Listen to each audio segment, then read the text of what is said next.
Lord knows that I've had plenty of fun picking apart Corinne, Jean-Pierre, along with Circleback Psaki.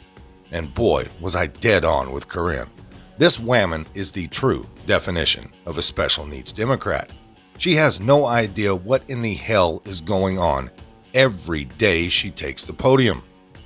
I mean, folks, if you take the time to really watch her, which I don't recommend doing, that's what I'm here for, right?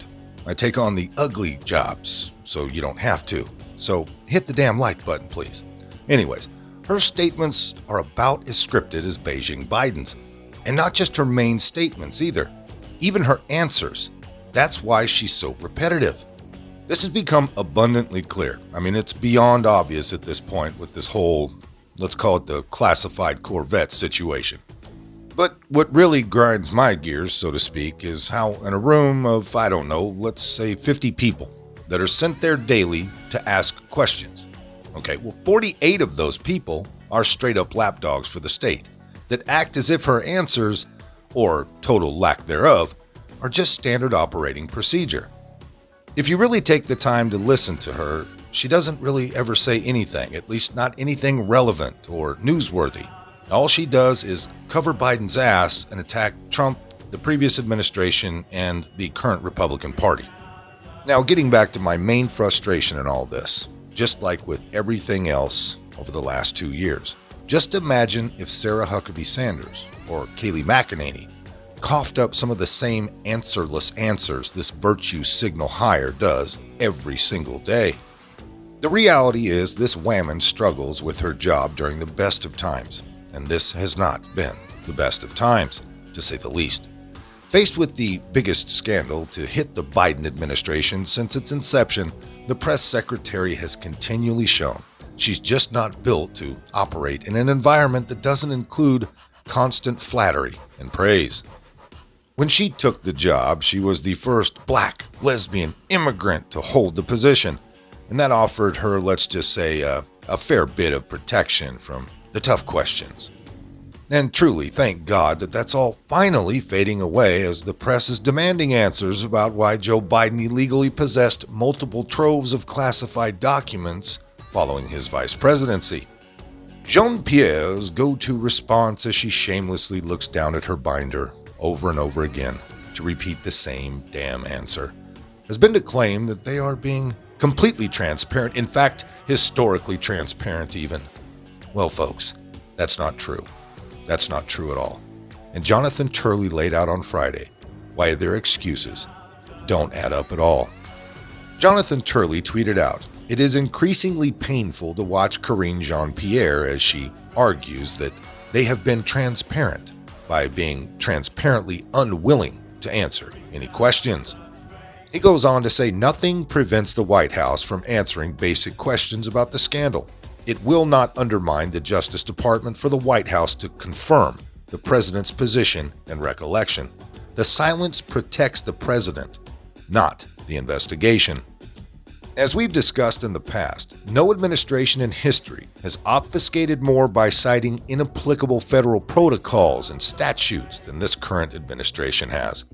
Often we've seen Jean-Pierre, when she's not just bald-faced lying, claim she can't answer basic questions because of the Hatch Act or because of supposedly ongoing investigations.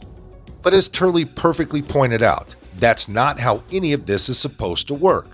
The White House being honest about what happened will have zero impact on the DOJ's investigation, and it's dishonest to blame the supposed independence of the department for not telling the damn truth.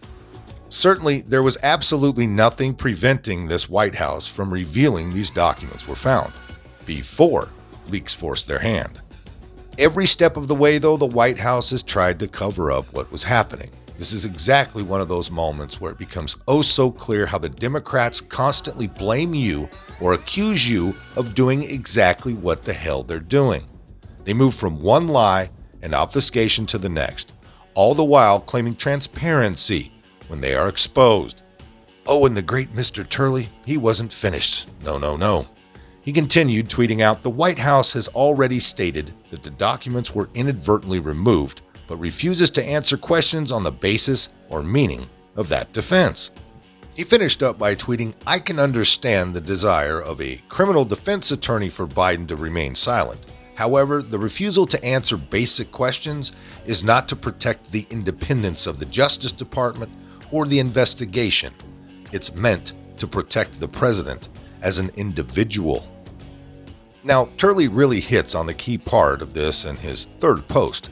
The White House, via Jean-Pierre, keeps claiming that the documents were accidentally removed. Yet they haven't shared how that could have happened, who could have possibly done it, nor how that defense absolves the president of responsibility.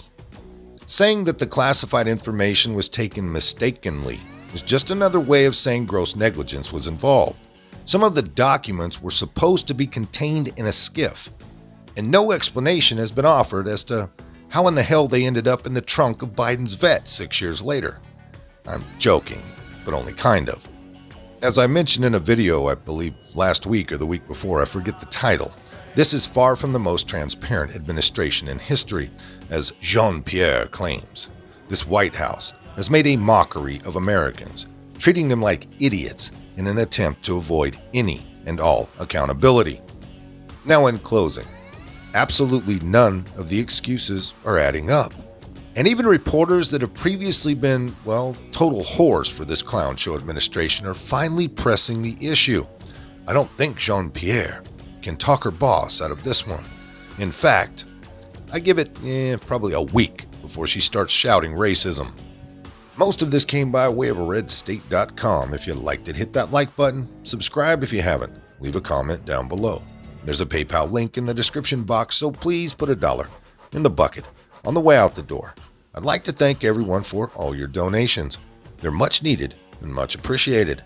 Now, with all that being said, we'll see you next time. Come on, move. Move. Easy, easy.